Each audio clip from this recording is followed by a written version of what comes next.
because you never have to do anything! Hello, new viewers. There's a lot of you now. Damn, I guess that means I gotta start making better content now, huh? And I guess that means I also have to look good now, too, so let me just do this. Ampersand, new and improved, baby! Link to artist in description.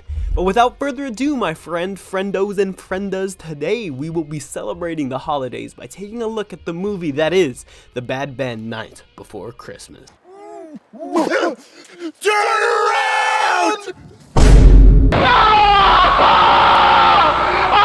You know what they say. Christmas comes this time each year. And with Christmas coming, this Chris is coming for the purpose of kindness to make you witness content about Christmas. Today we're going to be talking about a movie within one of the greatest movie franchises out there.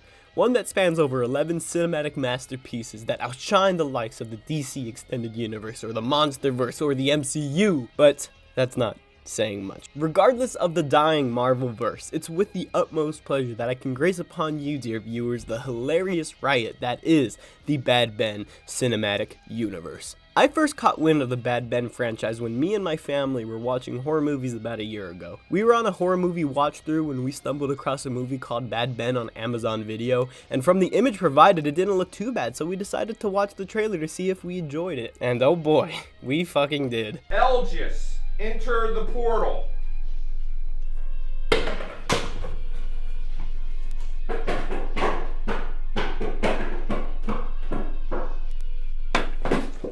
And since watching those movies, it kind of became a meme among us. So what we found out about Bad Ben is that it's a movie franchise that is seemingly run and funded by one guy, Nigel Bach, who plays the reoccurring character within the BBCU named Tom Riley.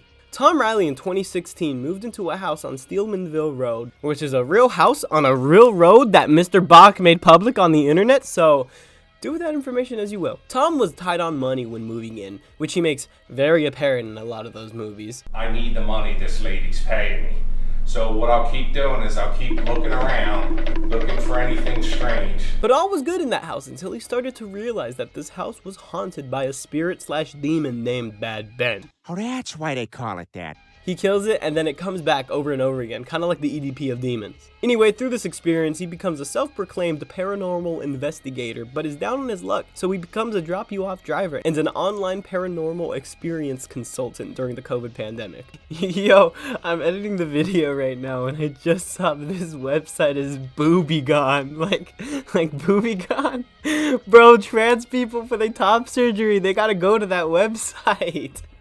Which catches us up to where we are now with Tom Riley's character in A Bad Ben's Night Before Christmas. This leads us to the topic of today's video, Bad Ben's Night Before Christmas. For this movie is too epic and too cool to not talk about for any moment longer, so let's just get into it! This movie opens with a prelude, basically telling the viewers that the following footage is captured via a GoPro and a new security system installed by the previous owners, and to be fair, I think that sentence kind of contradicts itself, but whatever, and establishes for us that it was the night before Christmas. But it's kind of funny because throughout the duration of the movie, it being then does not have anything to do with it. Like, they don't even mention it in the movie either. The only indication that it's the night before Christmas is because of the decorations that are out. But like, for some people, then decorations come out like the day after Halloween. So this could have taken place anytime between then and Christmas and it not change a thing. But whatever, that's a nitpick. So following the prelude, we're greeted to Nico, the newest owner of the house on Steelmanville Road, who's kind of a dick to his mom for no reason. Yeah, Ma. I don't know, it's a fucking tree from Walmart. Fuck you, whore! And from there we witness that the house that we've seen in the past 11 movies that had demons and ghosts in it may be, in fact, get this, haunted. Goodbye. I know, scary stuff, but the next thing I'm going to show you may just actually make you want to murder a fucking baby out of sheer fright. So you better hide your kid!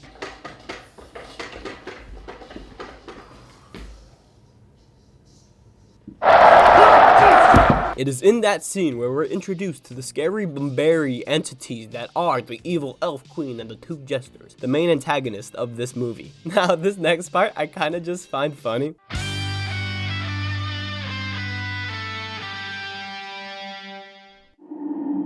What in the Disney Channel original fuck was that shit? That establishing shot looks and sounds like something you'd see straight out of an iCarly holiday special.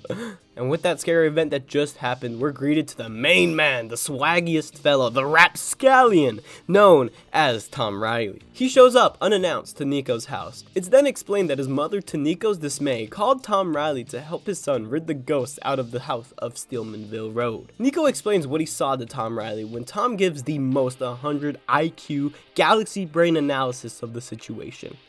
Sounds like your classic case of paranormal activity. He then whips out his gear to help aid his removal and the apparition when he drops this bombshell of a reveal. Ghost meter. I'm going to be checking for, you don't mind if I use it?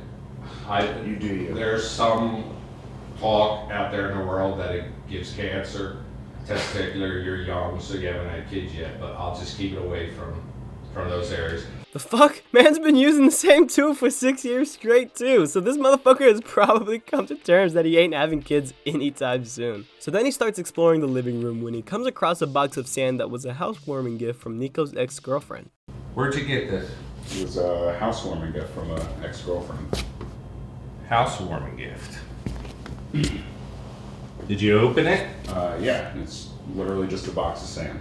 What? Just a What box does that of mean? sand, huh? This isn't just a box of sand, my friend.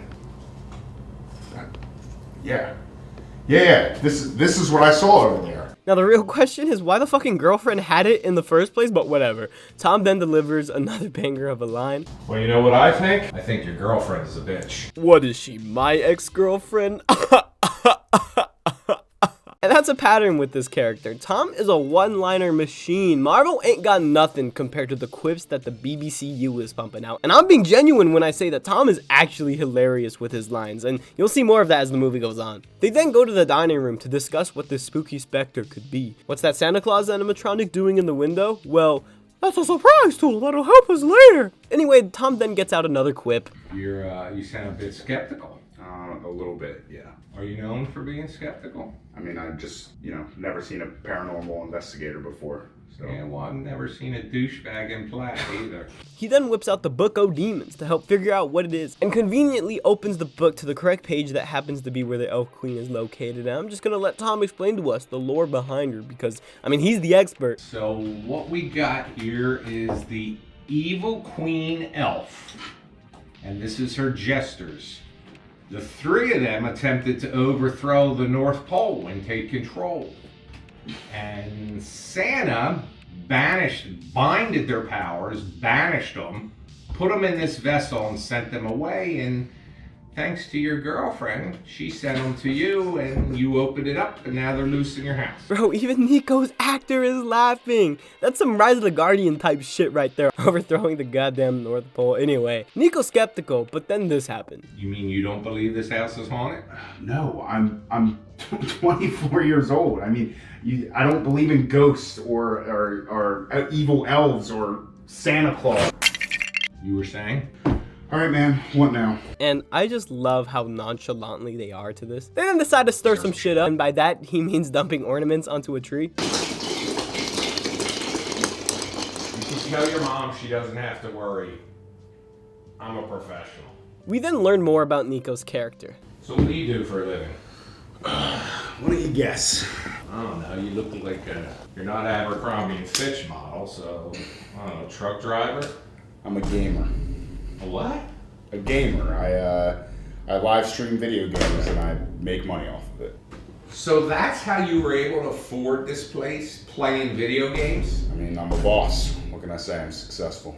Jesus Christ, on a fucking boat, he's a gamer. And with this information, Tom delivers the best fucking line I've ever heard in a movie. What do we do? I mean, can't I just throw those things in the box and then throw it in the garbage? Listen, Fortnite, leave this to the expert. Oh my gosh, this is so freaking epic. Holy crap, Donald Trump. Listen, Fortnite, leave this to the expert.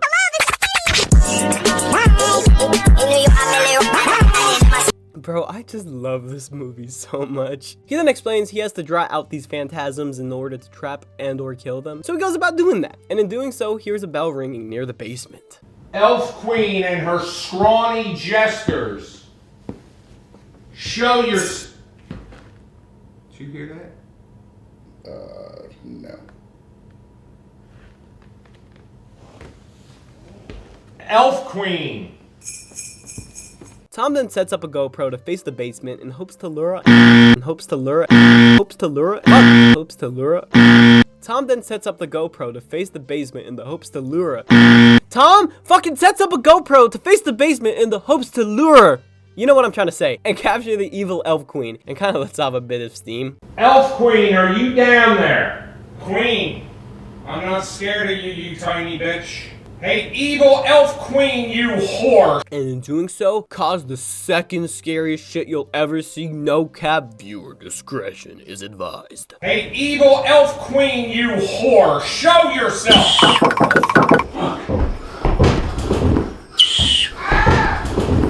Dude, are you alright? What the hell? Gotta fucking help you, are you? Tom then gets fucking Donny trumped, and by that I mean tackled to the ground, but it's okay because he lives. And for a second there's hope that she may be gone until... I mean, I think you did it. I mean, she's gone. Well, that would be an easy one. Oh, shit!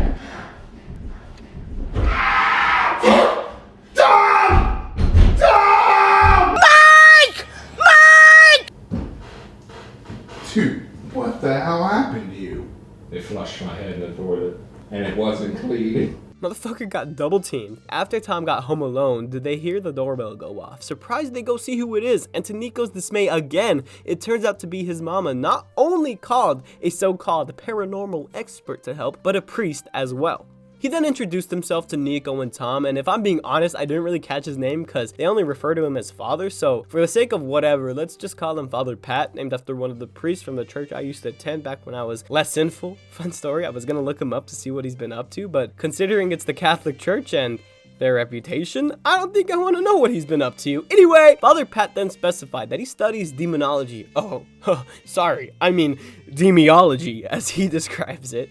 I specialize in demiology. But Tom doesn't take well to having another guy come on board to help, claiming that he has more experience dealing with these spooky spirits, claiming that he's the professional. And hot take coming up, Tom claims that he's the professional, but if I'm being honest, after 11 goddamn movies fighting the same goddamn bad guys, and they're still coming back and shit, maybe that means you're not a professional? Anyway, Tom sits back and lets Father Pat take over ridding the dastardly demons out of Nico's house. And to play devil's advocate, Father Pat doesn't do any fucking better than Tom. If anything, he does worse. Because look, this is all he does.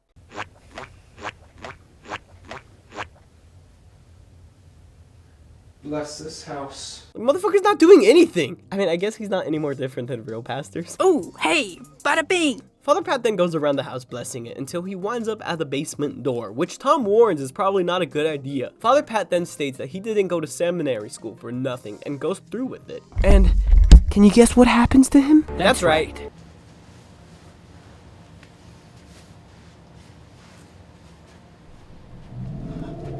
No. Ah! Tom then rushes down to help with Nico at his side, but he mysteriously disappears. Tom then runs around the house looking for the both of them until he runs up to the front door steps when this happens.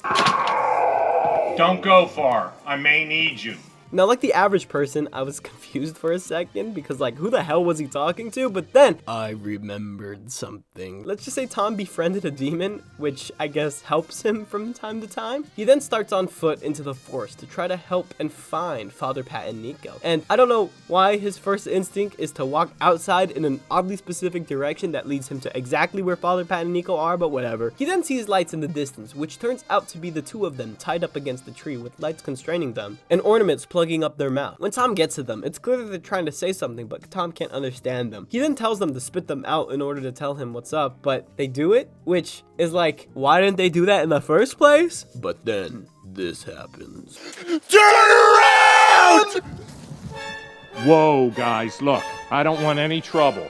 There's only one of me, and there's 3 of you, so you might want to go to hell and get some more of your demon buddies.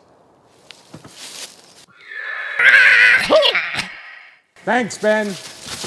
What a fucking Chad Tom is. I love this man. Anyway, one of the jesters just gets mighty eagled away, which scares off the last remaining one and the evil elf queen. Tom then unties them and they walk back into the house when Tom tells them to wait outside and that he has to finish this off himself. He then walks into the house and finds that it's in shambles. That's just rude. He then walks around the house. Damn, again, we get more of Tom being a fucking Chad. Ooh, you're turning out the lights on me. That's really scary. You would not believe the shit I faced. He then finds himself in the kitchen where he decides that he needs to up his strategy to be able to capture these unholy ghouls. He then settles on the most obvious answer. Set milk and cookies out for the ghosts, of course. You hear that, Underline? You guys gotta step up your game. His reasoning being, They work on Santa, they're gonna work on a scrawny ass elf. and it seemingly does. These milk and cookies are good.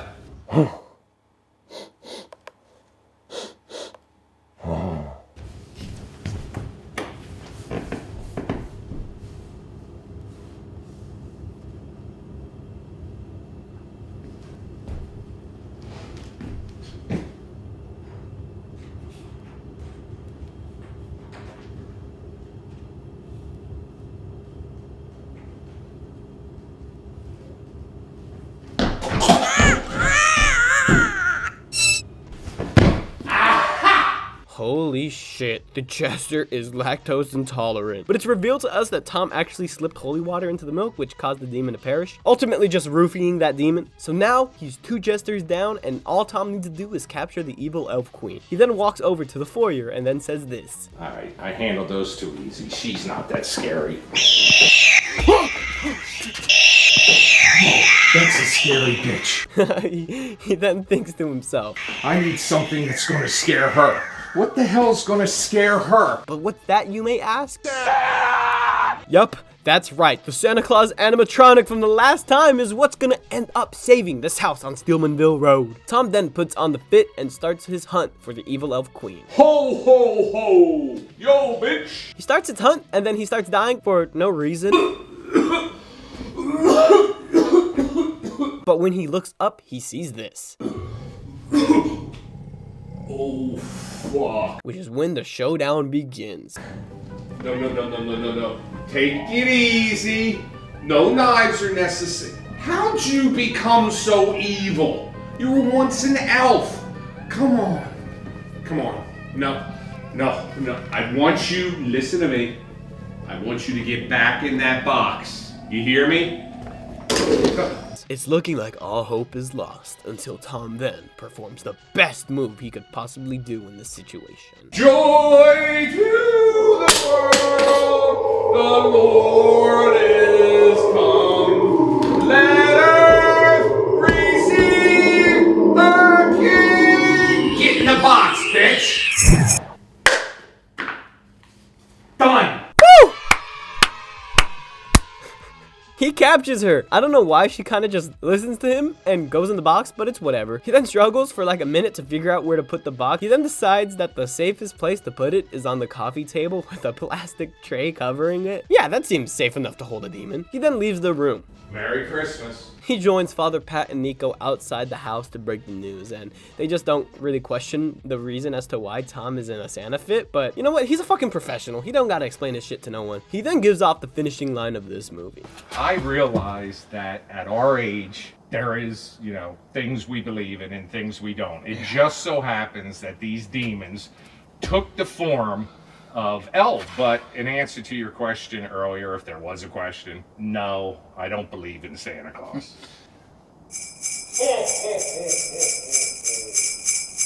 No, I can't be. No way. No way. Come on. All right, let's go. That's it. I believe in Santa. They then decide to leave the house while talking to Father Pat about... We'll hit some of that communion wine. Until the camera cuts to the living room and we see this.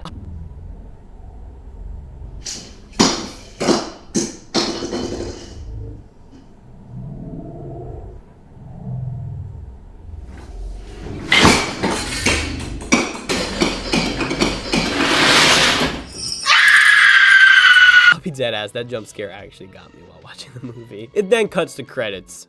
Plane. You hear that plane? Yeah. Woo! Fucking Nigel Bach! I love that man! He's the fucking greatest, man. Nico Mustanio as Nico. Courtney, my girl. We could not forget you. Mitch as well. Mitch Mercico. Steve Reynolds. Father of Ryan Reynolds. That's actually canon. Oh, his name was Father Murphy. Okay, but we gotta admit, his vanity card is pretty cute. Good girl, Sable. Where's Archer? But anyway, what do I think of this movie? Now, I'm not gonna be mean. This movie doesn't have the budget of those big-time horror movies coming from A-list studios, so this project is obviously constrained monetarily, and because of that, I'm sure Mr. Bach couldn't properly craft the story he wanted, free of constraints. So I can't shit on an indie movie for not being the best with CGI or music or acting, but what I can do is genuinely say that I enjoyed this movie. Watching this movie, I was not bored. I was actually interested in Tom Riley's character and having a blast throughout this 36-minute special. I found it funny, I found enjoyment out of it, and that's what's important to me. As Todd Chavez would say, but isn't the point of art less what people put into it and more what people get out of it? And he's totally right. I enjoyed this movie, and that's that. But with all being said, guys, that's gonna be the end of this video. Have a happy Hanukkah, a quite keen Kwanzaa, and a Merry Christmas. I do not know how to end off this video. Mwah! Cheers, Lord's roping around there on the brown fire. You're frost snipping out your nose. You're a toddler of being so